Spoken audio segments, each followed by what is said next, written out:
Are you looking for a fun way to win up to 25 times your money this football and basketball season? Test your skills on Prize Picks, the most exciting way to play daily fantasy sports. Just select two or more players, pick more or less on their projections for a wide variety of stats, and place your entry. It's as easy as that. If you have the skills, you can turn $10 into $250 with just a few taps. Easy gameplay, quick withdrawals, and injury insurance on your picks are what makes Prize Picks the #1 daily fantasy sports app. Ready to test your skills? Join the PrizePicks community of more than 7 million players who have already signed up. Right now, PrizePicks will match your first deposit up to $100. Just visit prizepicks.com/bluewire and use code BLUEWIRE. That's code BLUEWIRE at prizepicks.com/bluewire for a first deposit match of up to $100. PrizePicks, daily fantasy sports made easy. Support for this podcast comes from Frito-Lay and the 2023 Snack Bracket Championship. The Frito-Lay Snack Challenge is underway, and fans are voting on their favorite snacks to crown champion. We're talking about prime-time matchups between the best 64 snacks in the land. Will Ruffles Ridges reign supreme? Can Doritos defend their dynasty?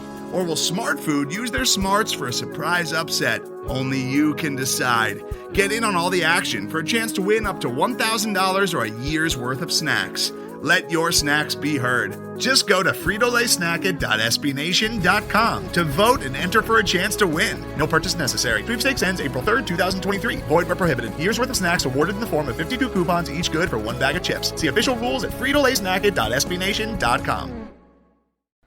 Good morning, Mavs fans. Welcome to Mavs Moneyball Minute. My name is Kirk Henderson, and I'm editor-in-chief of MavsMoneyball.com. You are joining me on Monday, October 10th. Thank you for spending part of your morning with me.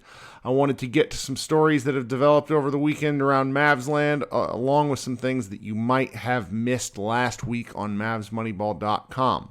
If you were not on the internet at all on Sunday, and I wouldn't blame you, news broke from Mark Stein that Facu Campazzo might be joining the Dallas Mavericks. They are pondering whether to offer him a contract. The phraseology is different depending on where you look, but that is particularly interesting and also frustrating for me.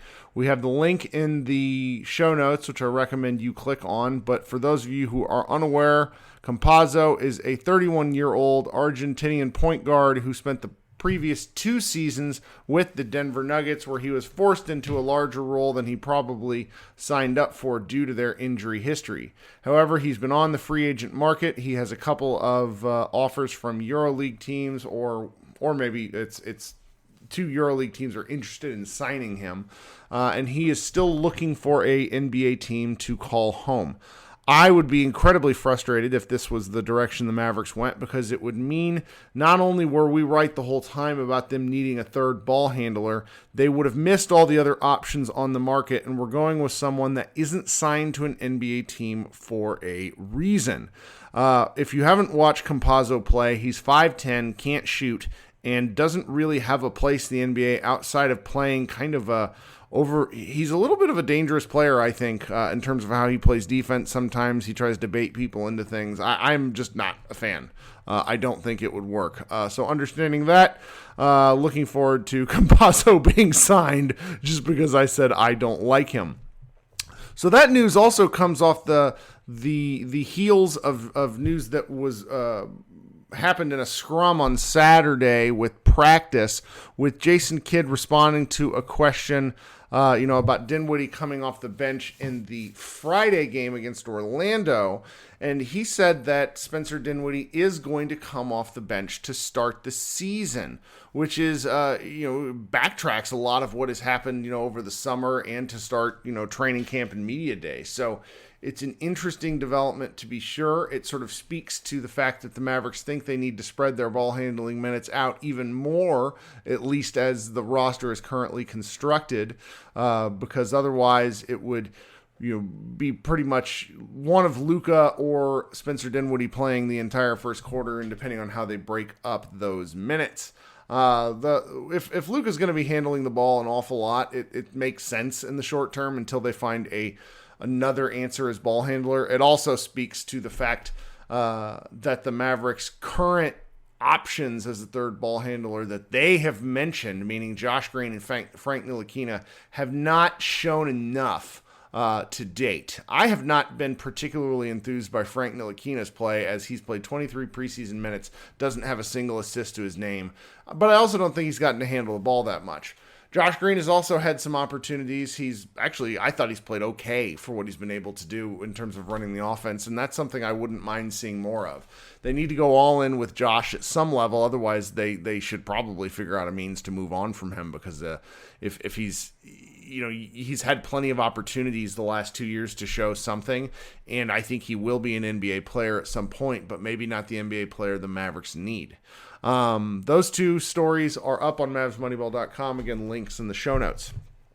Next, I wanted to go over a piece that I liked by one of our authors, David Trink. He's going to be doing a weekly column grading the Dallas Mavericks. He's going to grade the team. He's going to give A's out. He's also going to note who sort of failed the week. I don't want to spoil the story for you, but David's been putting a lot of time and thought into this process over the offseason as we've been coming up with weekly column ideas and reasons for you guys to return to the Dallas Mavericks. To the mavsmoneyball.com website. The next piece that I wanted to point out was Ben Zadel's look at the Southwest Division. We know that the Spurs are going to be terrible, probably tanking hard as they've tanked since the Tim Duncan, the race for Tim Duncan way back when. The Rockets will also probably struggle, but I think they're going to be better than they think, which then brings us to New Orleans, the Mavericks, and the Memphis Grizzlies. And depending on how things come out, I could see any of these three teams, winning the division. It's going to be a lot of fun. The Southwest Division is absolutely brutal, as always. Then we have a set of pieces from Jordan Brodess, he writes these pieces every year, and he takes a kind of a deep look at the schedule. And the first piece is, 5 games that will make Mavericks fans rejoice. Basically, games to circle, games that are locks, not only in terms of being a win, but also just like sheer entertainment value. And then there's 5 games that will make you rage. And these are games that he's recommending, if you have something going on that night and you have to miss the Mavericks, that's okay, because they might be schedule losses or, just games that are sort of set up within the Dallas schedule to be extra struggle bus, and that's never any fun. Then we have one more piece that was published late last week.